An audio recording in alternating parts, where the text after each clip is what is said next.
Hey guys, it's Brian, and again, I just done like a 30-minute video uh, trying to get my mic to work, as you can see here. Um, I just I just want to tell you, some of the stuff that's been going on in Brian's world. Um, if you watch my uh, video where I got my new gaming computer, then you will know that I had it pre-overclocked when they shipped it to 4.6 gigahertz. And whenever I received it, it was working fine, nothing was wrong. But whenever I would run program like GoPro Studio, the desktop app, or anything like that, the cam software, which is made by a company called NZXT, it's a hardware monitor, would throw up warnings that the CPU was reaching 95 to 100 degrees Celsius. And that concerned me. So I went into the BIOS, or the UEFI, as a more correct term nowadays, and I turned the PC fans up to turbo. And I noticed a couple days later that my overclock was gone, and I don't know if the heat had caused it to throttle and reset itself. I don't understand that part of computer technology to know if that's even possible. I mean, I know that they can thermal throttle, but I don't know to the point of basically resetting itself back to stock. Um, but I do know that whenever it reset itself or whatever happened, I do know that the voltage uh, didn't change. So I was still getting 95 to 100 degrees Celsius warnings. And I was wondering why. And I went back into the BIOS, or now I opened up CPU-Z, which is a CPU monitoring program, and I seen that the voltage was pushing almost 1.5 volts. Now, if you know anything about computers in general, then you know that the CPU voltage is not supposed to go higher than 1.35 for average everyday use. That's the safest level that they recommend that you keep your CPU at. And mine was pushing almost 1.5 volts, and so that was scary. And so I tried to, I put it back at stock, which is 4.2 gigahertz at 1.2 volts on the CPU, and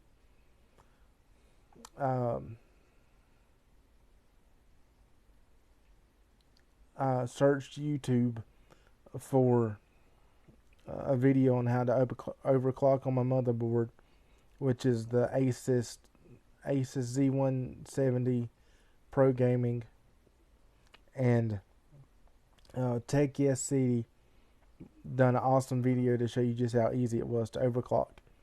And yes, on this particular motherboard it is very easy, and I'm sure it's just as easy to do it on any of the newer motherboards.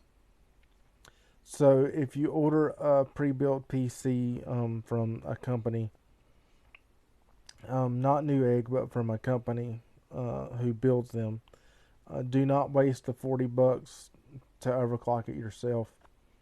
My PC right now is on stock settings, like I said. I don't really.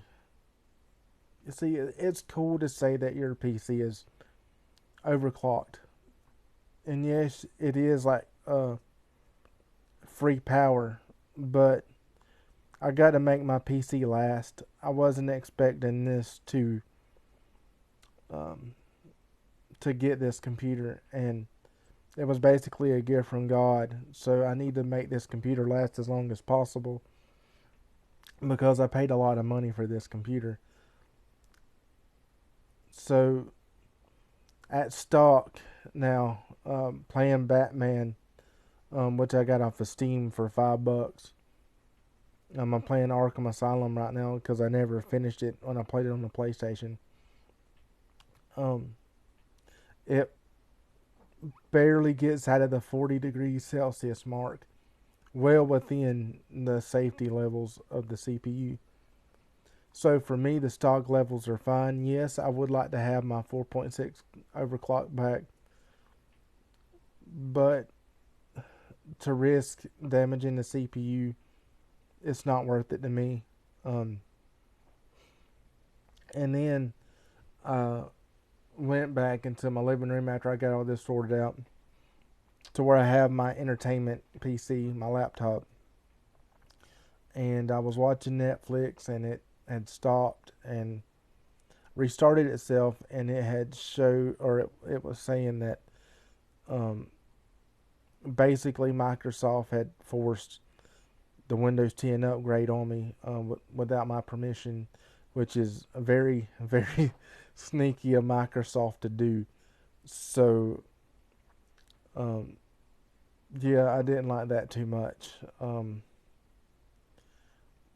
I didn't have no problems with 8.1, but I have no problems with Windows 10 other than the fact that if I would have wanted it, I would have upgraded. You know, it's just that simple.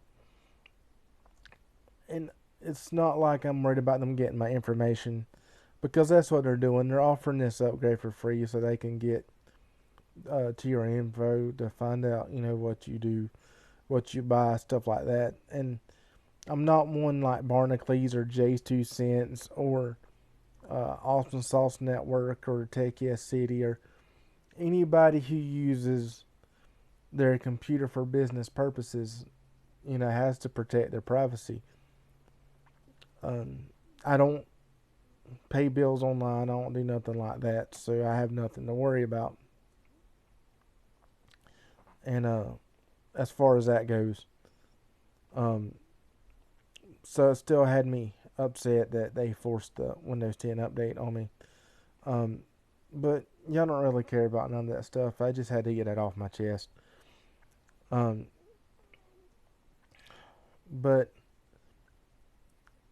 now I'll skip it. I was going to talk about Legends of Tomorrow and how the season ended, but just in case you haven't watched it yet, you know what? I will talk about it. You can just skip this part. I loved Legends of Tomorrow. It was a different type show, but it was awesome. It let me get to see new characters that I've never seen or read before. But you know, Snark, he ended up being one of my favorite characters. And or Captain Cold, as you may know him better. I think that's what they called him. Anyway, he was one of my favorite characters, and I'm not going to tell you what, but something happened with him, just in case you hadn't seen it, and it really made me not like the show no more. And yes, I have seen the season finale, and yes, I've seen what happened, but that still isn't good enough. I am kind of glad though that on Arrow that Laurel is gone, because to me she didn't add that much to the show. I think that Sarah is a much better character, and not to say anything bad about Katie Cassidy, who played Laurel, I believe is what her name was. But her character didn't add nothing to the show. Not nothing against her acting skills. It's just her fighting skills just wasn't on par with the rest of the crew, and to me, I could see it. Her fight scenes didn't look as fluid, and to me, that took me out of the show. But as far as acting goes, I think she can act. She's a good actress, but just didn't add to the show as far as being a superhero goes. If she would have stayed a love interest without becoming Black Canary, everything would have been fine. You know, I would have understood. But Katie Lotz is a much better character for the show, for TV in general. She's just awesome. I can't say enough about her character. But again, they wrapped up the storyline. I'm glad that they wrapped up the storyline. And they also gave a twist, which is what I was expecting for season 2, and that's all fine and dandy. I can't wait. But still, not, let's see. Not having Stark on there is disappointing to me. I hope that they can find a way to bring him back. And like I said, you know, I'm gonna move on now. I'm just upset that, you know, that Stark ain't gonna be on there no more, as far as I know, anyway. Until they announce season 2, then I'm just gonna assume that he's gone for now. Anyway, to move on. If you watch my Free Comic Book Day haul, then you will see that I had picked up a set of books that I thought was a complete series that I didn't know much about the character.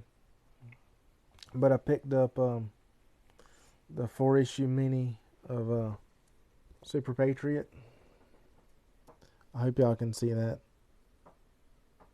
Let's see, maybe over here. Something. There we go. SuperPatriot. And I finally had the time to finish reading it. And this book, before I go talking about it, is written by Eric Larson. Most of y'all, I'm sure, know his name. If you don't know his name, he had wrote Savage Dragon, which I know from the late 90s, early 2000s cartoon that aired on the USA Network on Saturday mornings. I believed it was Mortal Kombat Defenders of the Realm, I believe is what it was called. And Savage Dragon, and then Street Fighter. That was their Saturday morning lineup. And so I vaguely remember the cartoon. I don't know much about it. I've never read any of the Savage Dragon stuff. But if you have Savage Dragon #1, then you also have SuperPatriot's first appearance. Because Eric Larson likes to keep his characters together. So basically, like, each separate book is kind of like a branch off of Savage Dragon. And so I didn't know that much about the character or the bad guys. And although that I went in basically knowing nothing about it, I still enjoyed the book. Think of it kind of like they mixed Cyborg and Captain America together. Um, but it follows a man named John Quincy Armstrong. Um, he he had superpowers before, but he didn't feel like he was being used to his full potential. On the team, he was on a team kind of like the Avengers, and so he teamed up with the government, and basically uh, turned himself into a cyborg. But Eric Larson wrote it in a way where you feel bad for the human side of him, in a way that I wasn't expecting. Uh, and the team of bad guys that he ended up fighting against. Let me find their name for you. Um, the Covenant of the Sword is the name of the group, and what they do to basically draw out SuperPatriot is crazy, to say the very least. I wasn't expecting what they did to be in a 90s comic book. You can basically can compare them to Asus, so it's still relevant today. Uh, but it caught me off guard. Um, you can tell that there really is a struggle with the character, and just to see the human inside the robot is just fantastic. Is it the greatest story ever? No, but for it to be a comic from the 90s, it's actually pretty good. It's worth the dollar or 50 cents, whatever it was that I paid for each issue. Would it hold up as far as price today? No, there's no way. But for what I paid for it, yeah, I think it's worth every penny. Just, I want y'all to pick this up if you can find it for that price. I think each set of books is like 50 cents or $1. You can find them now, and each set of books contains like 4 to 6 issues, so it ain't gonna cost you that much to get the full run of each story arc. Just go in knowing that it's not the greatest story ever, but it is good for what it is. Yeah, that's really all I gotta say about it. I don't know how long this is running. Let's see. Yeah, so it's going on 20 minutes now, so I'll just cut it off right here, guys, and I will talk at y'all later. Love y'all. God bless.